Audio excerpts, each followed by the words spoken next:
अस्सलाम वालेकुम। तमाम वीडियो अपडेट्स के लिए हमारे channel midnight horror story in Urdu को सब्सक्राइब कीजिए और बेल नोटिफिकेशन ऑन करना ना भूलिएगा।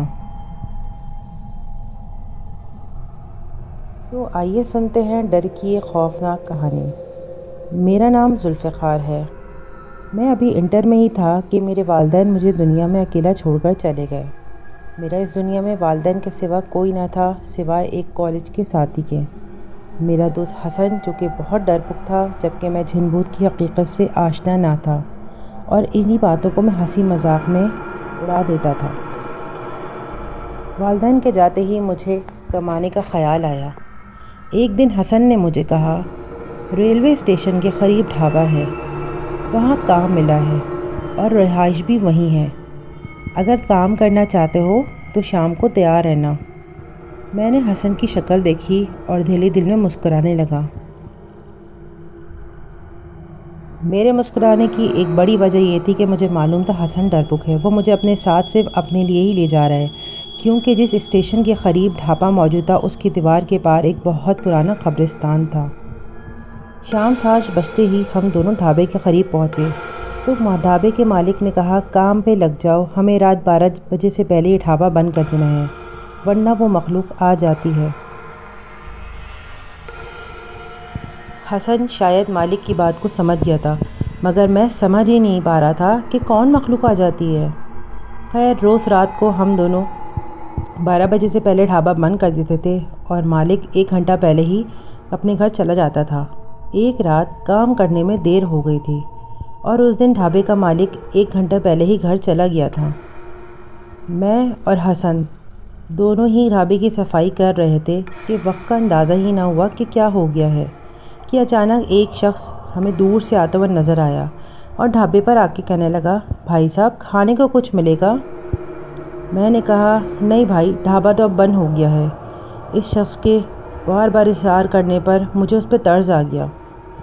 मैंने कहा, अच्छा भाई आ जाओ, पर थोड़ा टाइम लगेगा, और मैंने उस शख्स को एक तरफ बैठा दिया। अभी कुछ देर गुजरी ही थी कि हसन मुझे कहने लगा, देखो जुल्फ़िकार, इतने सारे लोग कहाँ से आ रहे हैं?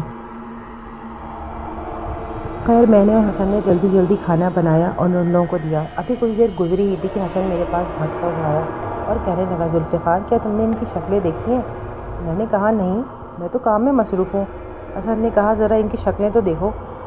जैसे ही मैंने इन लोगों की शक्लें देखी तो मेरी रूह फना हो गई।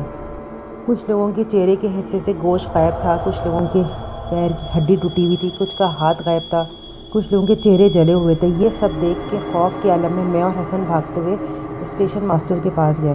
हमें दूर से स्टेशन मास्टर टहलता हुआ नज़र आया। जैसे ही हम स्टेशन मास्टर के करीब गए, सारा वाक़या हमने उसको बताया तो स्टेशन मास्टर कहने लगा, क्या वहाँ ऐसे ही लोग थे? ये कहते ही इन दोनों ने जैसे ही स्टेशन मास्टर की शक्ल देखी, वो दोनों उसी वक्त बेहोश होकर वहीं स्टेशन के पास गिर गए। सुबह जब हम दोनों को होश आया तो ढाबे के मालिक ने पहले तो हमें डांटा और उसके बाद एक लंबा सांस लेके कहा, चंद साल पहले यहाँ एक बस में आग लग गई थी। ये बस किसी दूसरे शहर से आई थी। लोगों ने मेरा ढाबा देख के सोचा क्यों ना हम खाना खा के आगे की तरफ सफ़र करें, मगर बस जैसे ही मेरे ढाबे के करीब पहुंची, एक ज़ोरदार धमाका हुआ और उसी वक्त बस में बैठे हुए हर शख्स जल गया। इन सब लोगों को ढाबे के पीछे ही दीवार के पार एक कब्रिस्तान में दफन कर दिया गया।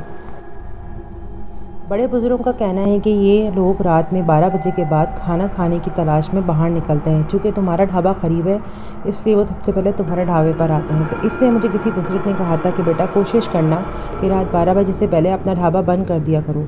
मैंने ये बात तुम लोगों को इसलिए नहीं बताई कि तुम लोग पढ़े लिखे समझदार लग रहे थे, लेकिन तुम लोगों ने बहुत बड़ी बेवकूफ़ी की जो रात 12 बजे के बाद ढाबा खुला रखा। इसलिए मैं अपना ढाबा रोज़ाना रात को 12 बजे बंद कर देता था।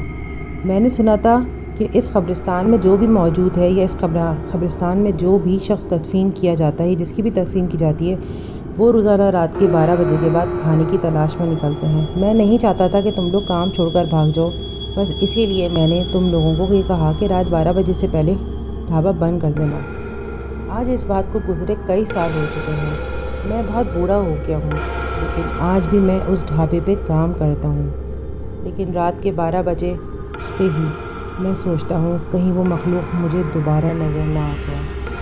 इसलिए एहतियात करें اور جو بھی ڈھابے کے لوگ ہیں یا ڈھابے پہ کام کرتے ہیں وہ رات 12 بجے سے پہلے اپنا ڈھابا بند کرنا نہ بھولیں۔